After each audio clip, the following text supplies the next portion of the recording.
NEET ചോദ്യപേപ്പർ ചോർച്ചയിൽ CBI അന്വേഷണം പുരോഗമിക്കുകയാണ്. അന്വേഷണം 10 സംസ്ഥാനങ്ങളിലേക്കും വ്യാപിപ്പിച്ചു. ചോർത്തിയ ചോദ്യപേപ്പർ കേരളത്തിലും എത്തിയതായാണ് സൂചന. ചില വിദ്യാർത്ഥികൾക്ക് മുൻകൂട്ടി ചോദ്യപേപ്പർ ലഭിച്ചതായും സംശയിക്കുന്നു. ടെലഗ്രാം വഴിയും ചോദ്യപേപ്പർ പ്രചരിപ്പിച്ചതായി CBI സംശയിക്കുന്നു. കൂടുതൽ വിവരങ്ങളുമായി ജിഷ്ണു കൃഷ്ണൻ ചേരുകയാണ്. ജിഷ്ണു, അന്വേഷണം 10 സംസ്ഥാനങ്ങളിലേക്ക് വ്യാപിപ്പിച്ചിട്ടുണ്ട്.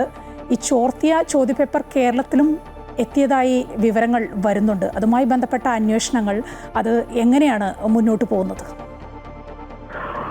നീറ്റ് UG ചോദ്യപേപ്പർ ചോർച്ചയിൽ വിശദമായ അന്വേഷണമാണ് നിലവിൽ രാജ്യത്ത് നടക്കുന്നത്. രാജസ്ഥാൻ സ്പെഷ്യൽ അന്വേഷണ ഗ്രൂപ്പിന് പുറമെ തന്നെ CBI കേസ് രജിസ്റ്റർ ചെയ്ത് അന്വേഷണം ആരംഭിച്ചിട്ടുണ്ട്. കേസിന്റെ റിപ്പോർട്ട് പരിശോധിക്കുമ്പോൾ ഇതിനോടകം തന്നെ വിവിധ സംസ്ഥാനങ്ങളിൽ നിന്നായി 50-ലധികം പേരെയാണ് കസ്റ്റഡിയിലെടുത്തിട്ടുള്ളത്. അതിൽ ചൂണ്ടിക്കാട്ടിയതുപോലെ കേരളത്തിലും ഈ ചോദ്യപേപ്പർ എത്തിയിട്ടുണ്ടെന്നാണ് മനസ്സിലാക്കുന്നത്. ഡെറാഡൂണിൽ അറസ്റ്റിലായിട്ടുള്ള സീക്കർ സ്വദേശിയായിട്ടുള്ള കരിയർ കൗൺസിൽ രാജേഷ് കുമാറിന് കേരളത്തിൽ പരീക്ഷ എഴുതിയ ഒരു വിദ്യാർത്ഥിയിൽ നിന്നാണ് ഈ ചോദ്യപേപ്പർ സമൂഹ മാധ്യമത്തിലൂടെ ലഭിച്ചിട്ടുള്ളത്. ഇതിലെ 410 ചോദ്യങ്ങളിൽ 150 ചോദ്യങ്ങളും യഥാർത്ഥ ചോദ്യപേപ്പറിൽ ഉണ്ടായിരുന്നു.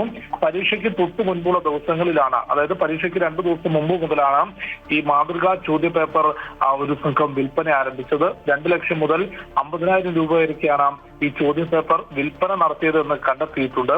അത് എങ്ങനെയാണ് ഈ ചോദ്യങ്ങൾ ചോർന്നത് എന്നത് സംബന്ധിച്ച് വിശദമായ അന്വേഷണം CBI നടത്തും. NTA ഉദ്യോഗസ്ഥരെയും നാഷണൽ ടെസ്റ്റിംഗ് ഏജൻസി ഉദ്യോഗസ്ഥരെയും CBI സംഘം ചോദ്യം ചെയ്യുമെന്നാണ് മനസ്സിലാക്കുന്നത്. ഒപ്പം നിലവിൽ പിടിയിലായിട്ടുള്ളവരെ വിശദമായി തന്നെ ചോദ്യം ചെയ്തു വരികയാണ്.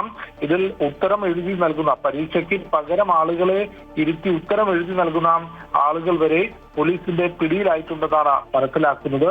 സമൂഹ മാധ്യമങ്ങളിലൂടെയും അല്ലാതെയും ഈ ചോദ്യപേപ്പർ വിൽപ്പന നടത്തിയവരെയും അവർക്ക് എങ്ങനെയാണ് ഈ ചോദ്യങ്ങൾ ലഭിച്ചത് എന്നത് സംബന്ധിച്ച വിശദമായ അന്വേഷണമാണ് നിലവിൽ രാജസ്ഥാൻ പോലീസിന്റെ സ്പെഷ്യൽ ടാസ്ക് ഫോഴ്സും കൂടാതെ CBIയും അന്വേഷിക്കുന്നത്. അതേസമയം നീറ്റ് പരീക്ഷയുടെ പുനഃപരിശോധനയുടെ ക്രമീകരണങ്ങൾ വേഗത്തിലാക്കിയെന്നും വളരെ വേഗത്തിൽ തന്നെ അടുത്ത തീയതി പ്രഖ്യാപിക്കും എന്നുള്ളതാണ് നാഷണൽ ടെസ്റ്റിംഗ് ഏജൻസി വ്യക്തമാക്കുന്നത്.